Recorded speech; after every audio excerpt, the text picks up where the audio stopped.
Good afternoon, everyone. Hi there. This afternoon, we are going live with Rebekah Brown, who is the founder of MPowder, a revolutionary supplement for peri and menopausal women.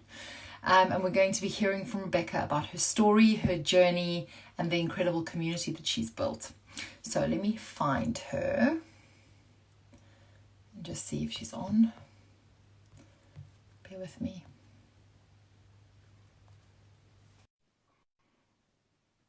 Okay, I've invited her to join. Hello. There she is! That was easy. That was so easy. How are you doing? I'm good. How are you?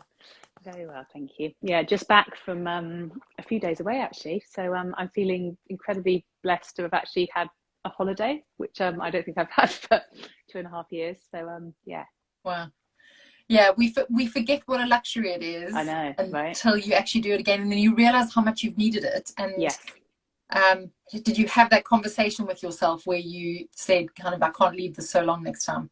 Yeah, and the interesting thing is I kind of, I mean, as is always the way when you're running a business, Mm-hmm. I felt like I hadn't got time to do it, and I felt like actually whilst I was away I was working, and so there's a little bit of me thinking I wonder how much rest I actually had. But coming back to these four walls and realizing that I do genuinely feel rested has been a good lesson. So yeah. Oh, amazing. Did you go somewhere in the UK or did you go abroad? No, we went to Marrakesh literally Oh, with like 48 hours notice, which required lots of swabbing and things, but we managed to make it happen. And the sun shone. You know, I ate a lot of tagine, yeah.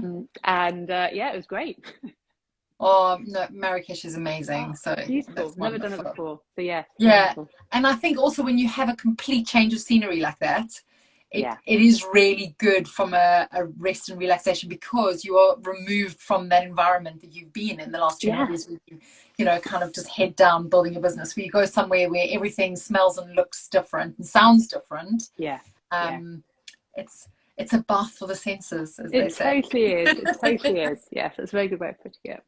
Oh, well, I'm delighted that you made time to join us today. For those that are just coming on, Rebekah is the founder of MPowder, a revolutionary nutritional supplement for women who are experiencing or going through perimenopause or menopause. I'm a recent convert myself, having had to admit that I am perimenopausal. It's okay. You're amongst um, friends. Yes. Yeah, well, I think I can share with everyone. We have a WhatsApp group for the women's chapter members, and I posted on there the other day. I said, "Okay, I concede. I'm perimenopausal. I'm admitting it." But it felt so good to actually say that because it's so interesting that we've so many of my friends and colleagues have been having these conversations, Yeah. and there just suddenly seems to be this awakening around all of the symptoms associated with perimenopause and menopause, and that there's even a recognition that there's a stage you go through before you're in menopause, which is Yeah. really comforting. um, and just kind of realizing that we've all been feeling the same way, but nobody's really been talking about it. No, So it's lovely, and obviously being on that WhatsApp group as well. I think one of the ladies in the group just said, "Isn't it brilliant that we can have this conversation? We can actually talk about this life stage in with with humor and candor, because yeah, as you say, we don't enough, do we?"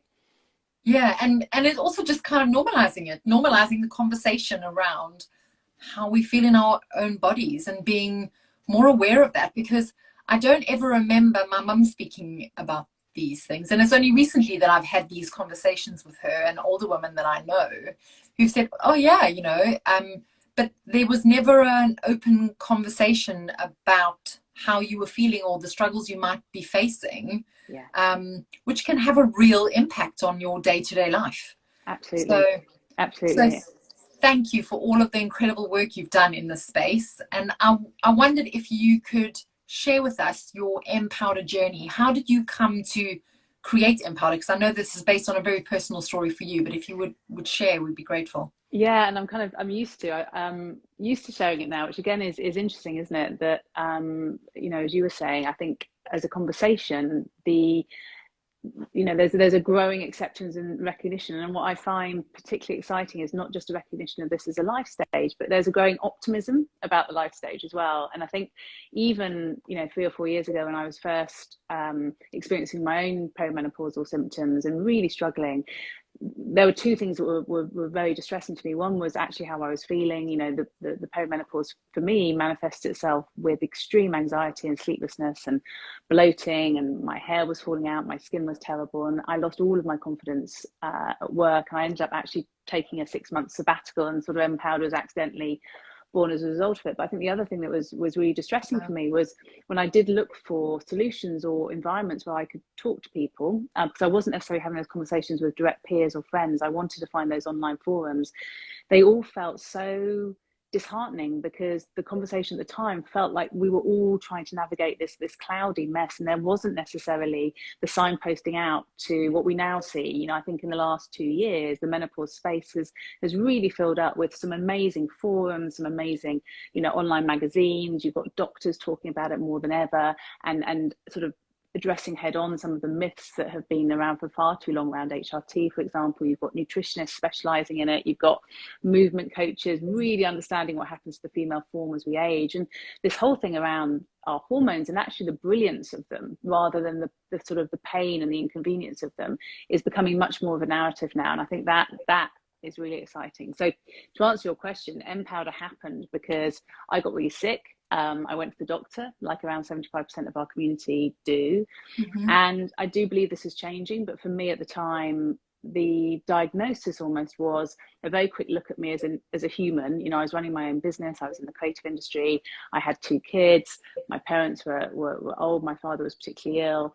And I was assumed to be burnt out or depressed. And because so many of the symptoms, particularly in perimenopause, can get kind of tangled up with other underlying health conditions or external stress factors, I was told to kind of go away and maybe navigate the health food aisle and see if I could find a supplement that may help. But really, there was nothing there for me unless I wanted to go on antidepressants. And that's a really common story. Again, sort of the increasing research in this space will highlight that women on average will go 3 or 4 times to the doctor before perimenopause is identified. And I think, to your point, we weren't really having that conversation about what happens before your menopause itself, which most of us understand happens in our early 50s. But this sort of 10 or 12-year period prior to the menopause is when our hormones are fluctuating the most. And it's actually when we need the most support often as well.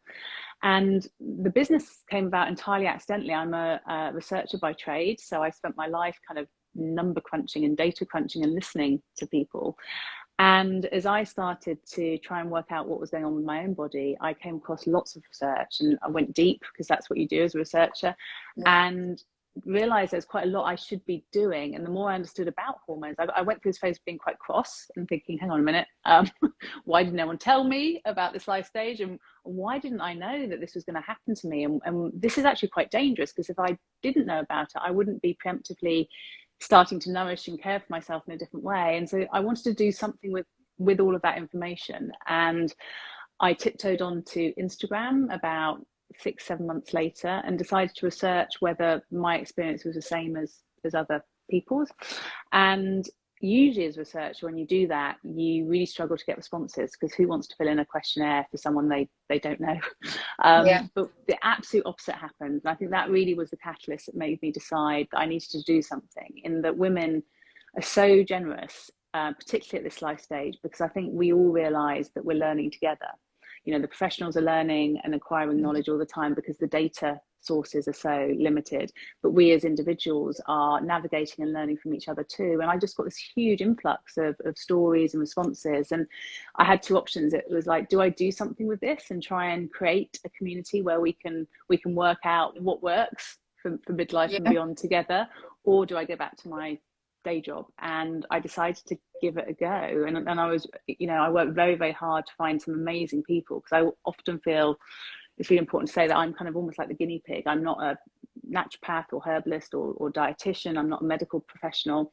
I'm just someone who happens to be very, very detail orientated when it comes to research and finding stuff out. And I think I was able to pull together these amazing people. And so the blends that we have today are really the result of the brains that worked on those products, and also our community. You know, we're the first group that have tried to co-create rather than just make stuff and sell it. We you know, co-create with the medical practitioners and the naturopaths, but then our community trials our products and kind of ensures the efficacy that we see in lab is actually there in real life before we launch. And so my job really is just to find the amazing people, to pull in for workshops and learning, to make sure our community feels like we're going in the right direction for them.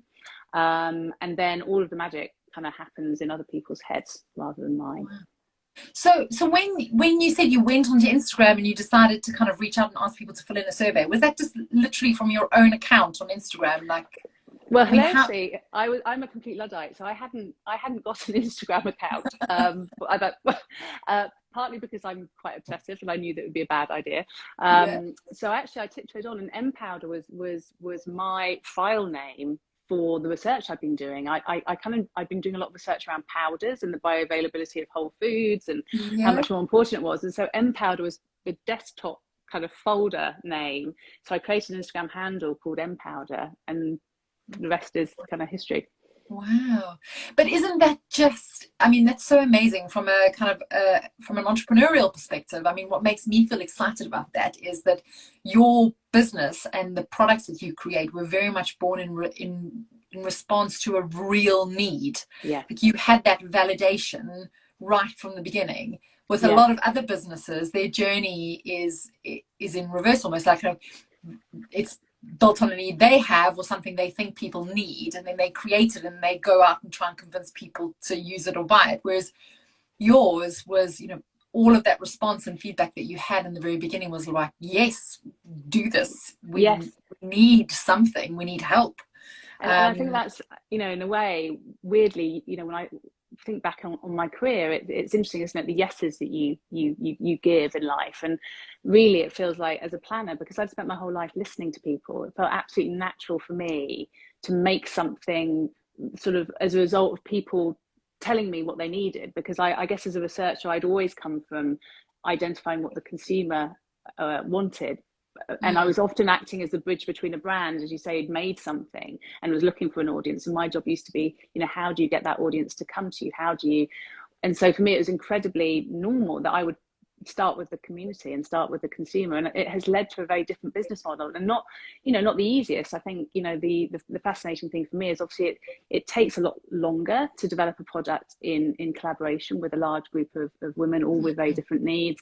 It costs a lot more, you know, so we could have just launched a product and started selling it and marketing it, but to go through trials as a tiny brand was a big investment for us as a business. And yet I think the interesting thing is that women, particularly in midlife, this feels completely natural, because we are more aware and a little bit cynical, you know, quite understandably, about products and services. And I think particularly in the supplement space, where there isn't enough regulation, it's actually been incredibly helpful that we went through trials and conversations, and that real people were trying our products and giving us very honest feedback from day one.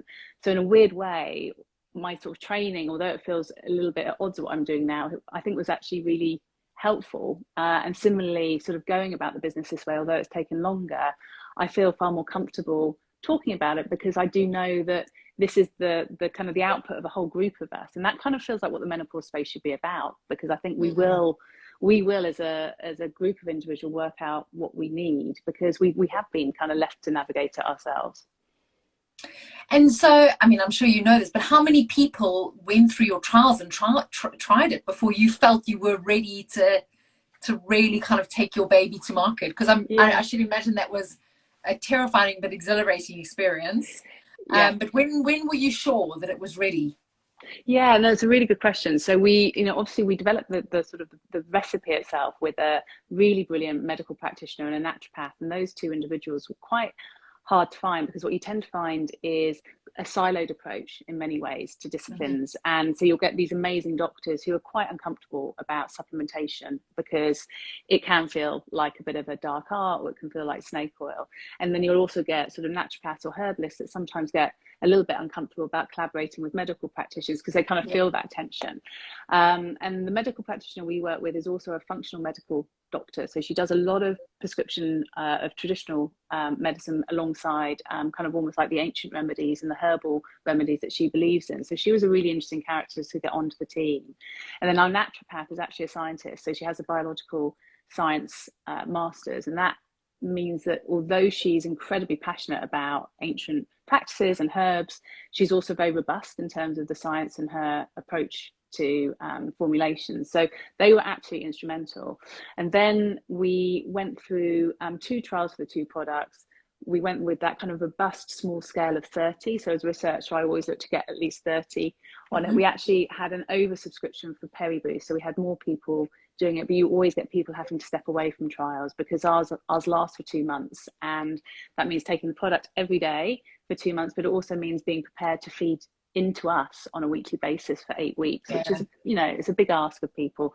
And obviously, hilariously or not, this all happened in the pandemic. So we, you know, our first ever trial was right at the very beginning where we had that kind of spring. It's kind of this weather, wasn't it? That period of time in March where the sun was out. We were all kind of navigating this new world, thinking it would only be a few weeks of being locked down. And that was our PeriBoost trial cohort. And what was amazing about that was trying to track the impact of products and services when the whole world was changing shape around us. And, you know, I talk a lot about the data gathering we did at the time because we could actually see in real time the impact of external stressors.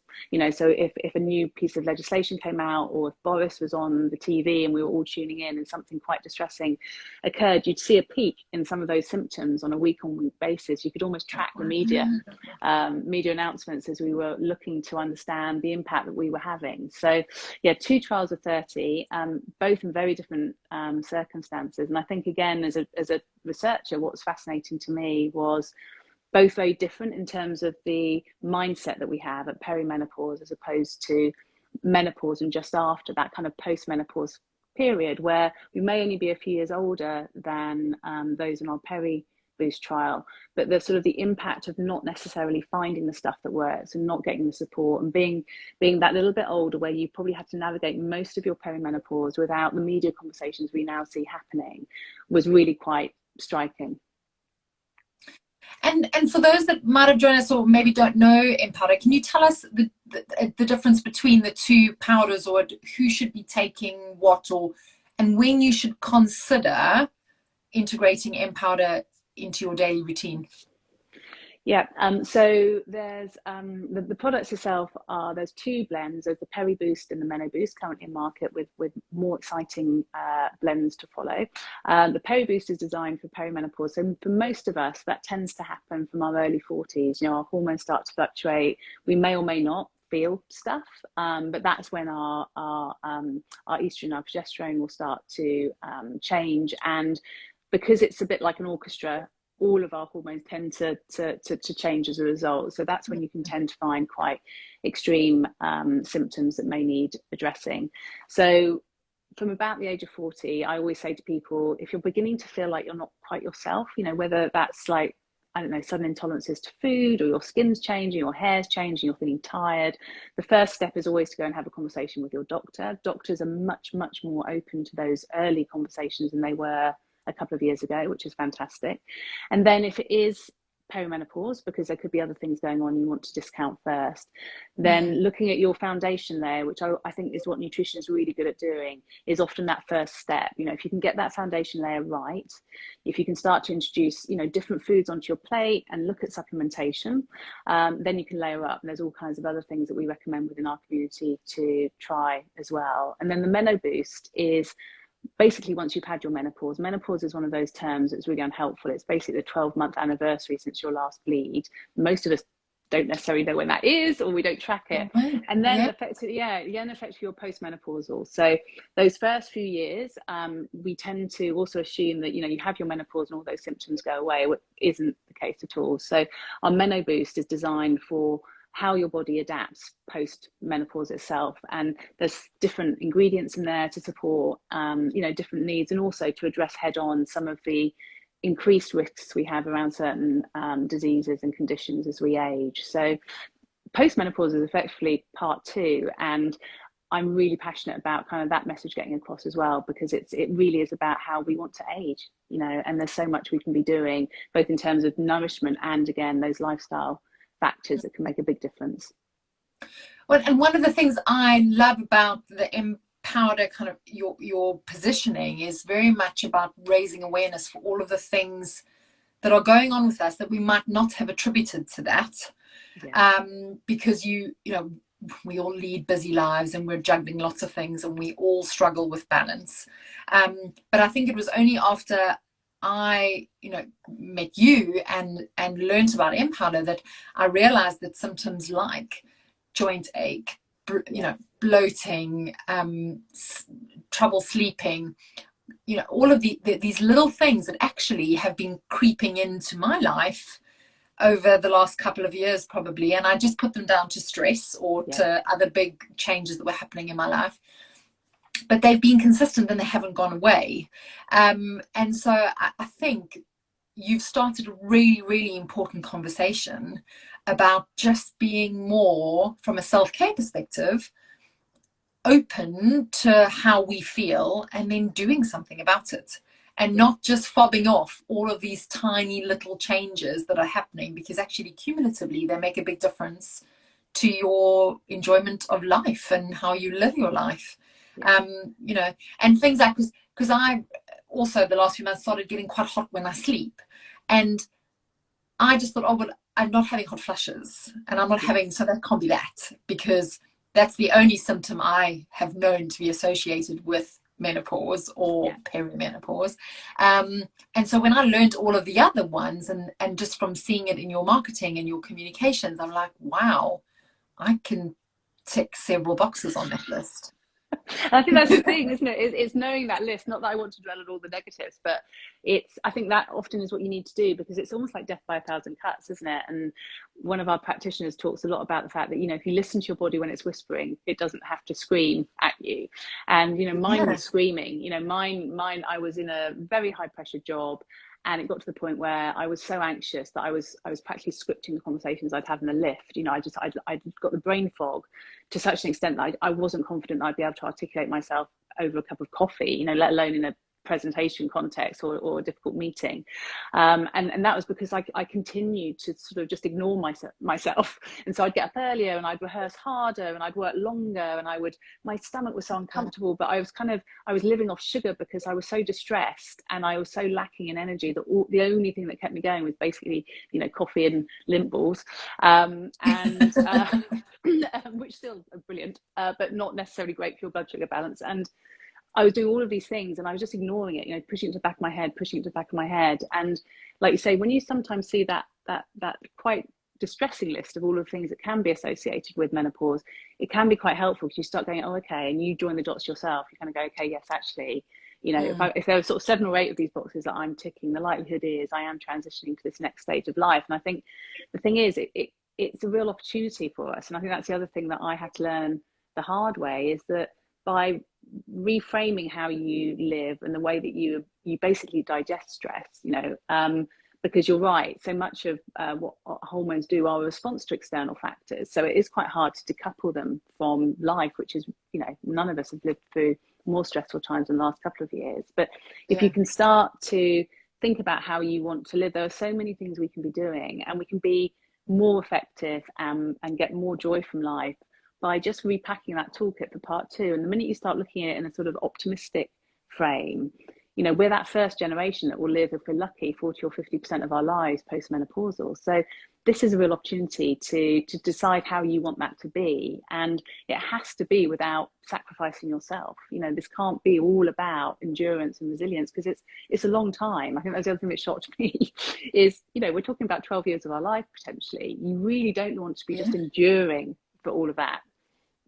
No, well, I mean, and especially since, you know, as you said, you know, perimenopause can start in your really early 40s, as it seems to have with me. I'm not in my early 40s anymore, but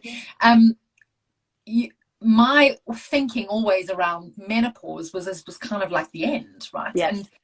And it shouldn't be like that, because if this all starts 10 years before the end, then that's a pretty sad outlook.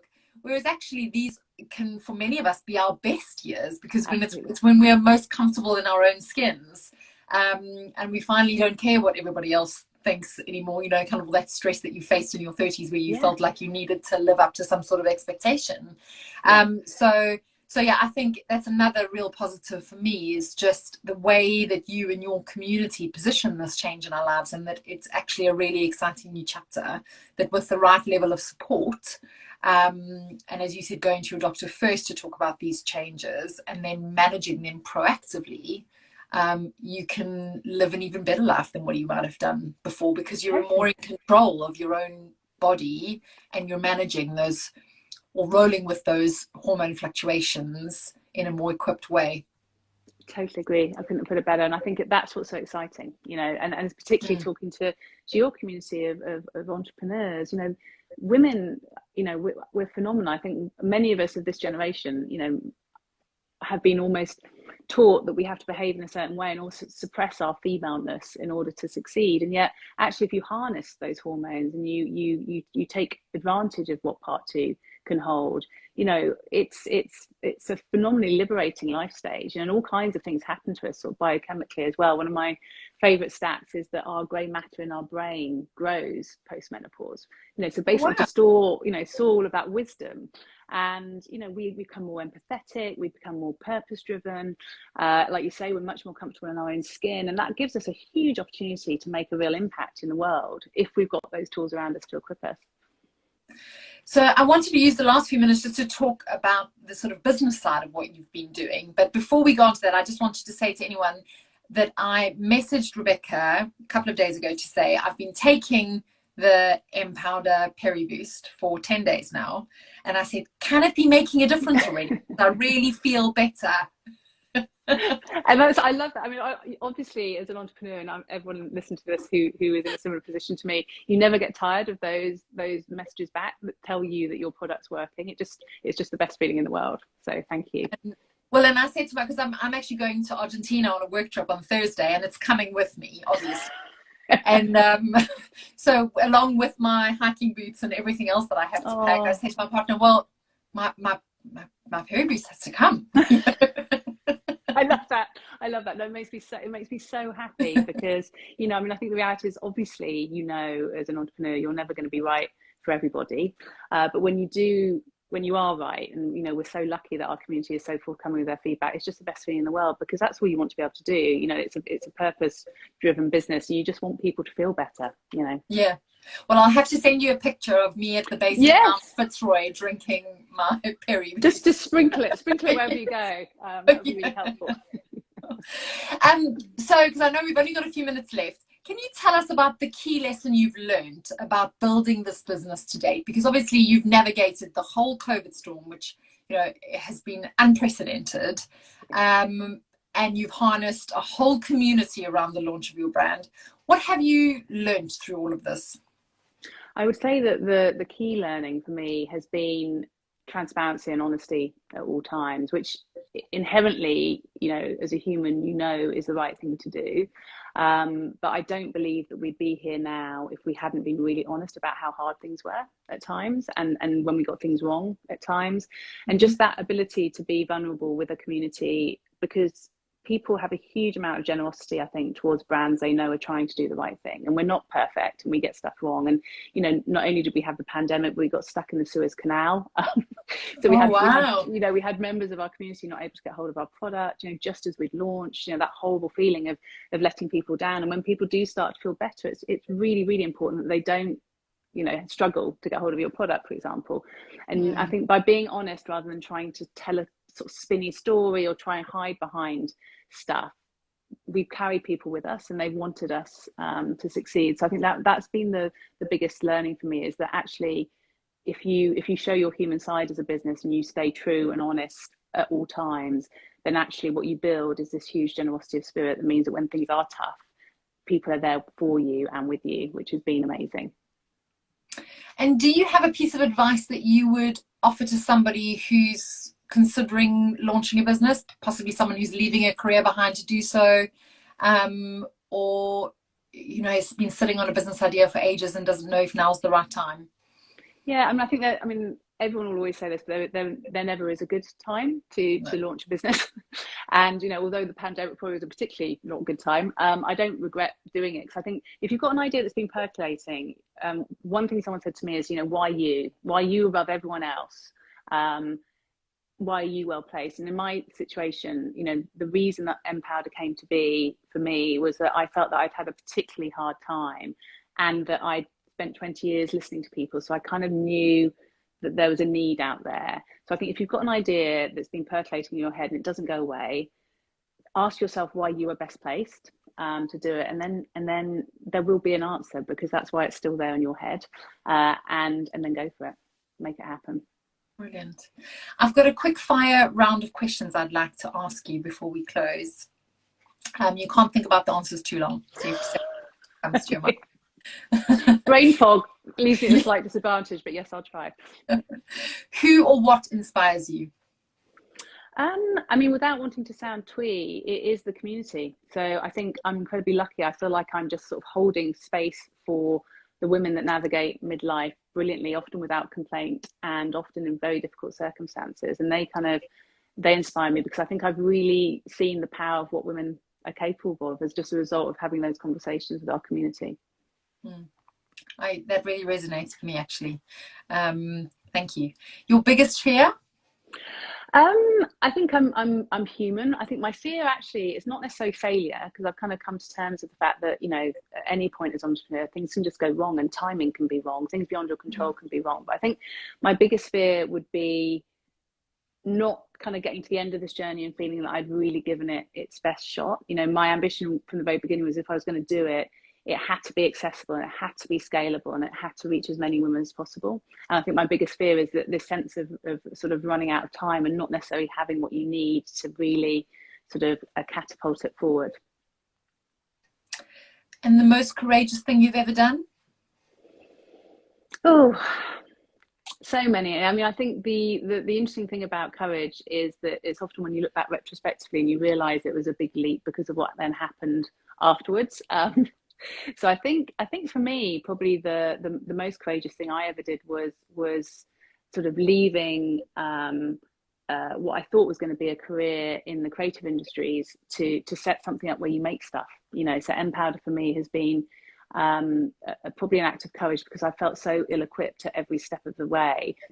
But what I've learned is that, you know, you lean in and you find the very best, and then you know, you realize what your strengths are. And I'm very happy not to be the kind of the creator of MPowder, but to be the one that's just kind of pulling the right brains together.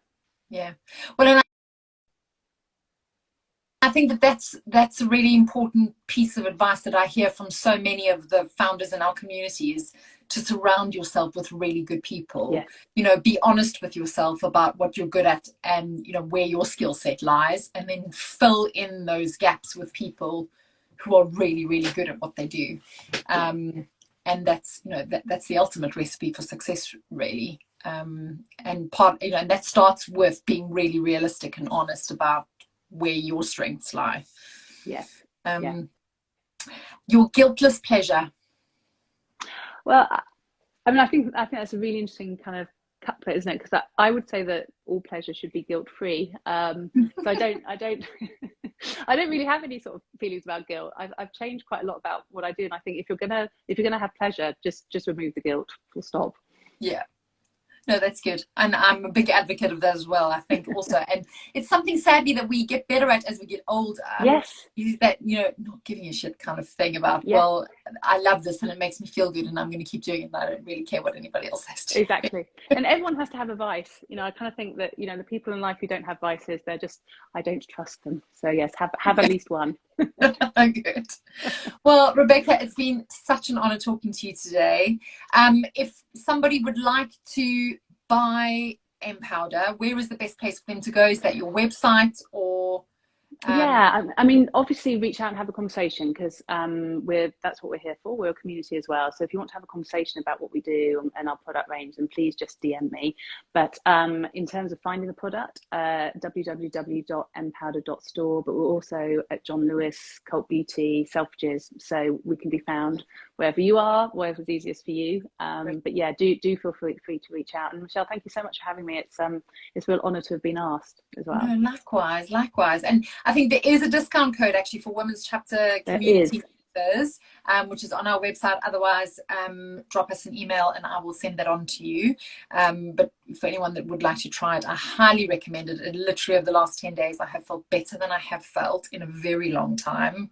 And I kept saying to my partner, do you think it's like a placebo effect or something? But I'm truly grateful. So thank you very much for all of the hard work that you have done and continue to do for women like me, in opening up this conversation and making all of the terminology and the feelings and this experience a lot more accessible for us all and open. So thank you very, very much. Thank you so much. Thank you. That makes me incredibly happy. What a brilliant way to start the week.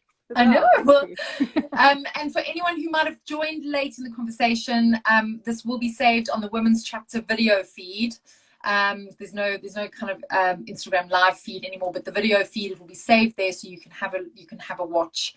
And I will also share this to stories as well, so that there's a direct link to it. Thank you very much, Rebekah. Have a wonderful week, and thank you so much for your time. Enjoy your holiday. Thanks a lot. Thanks. Bye. Bye.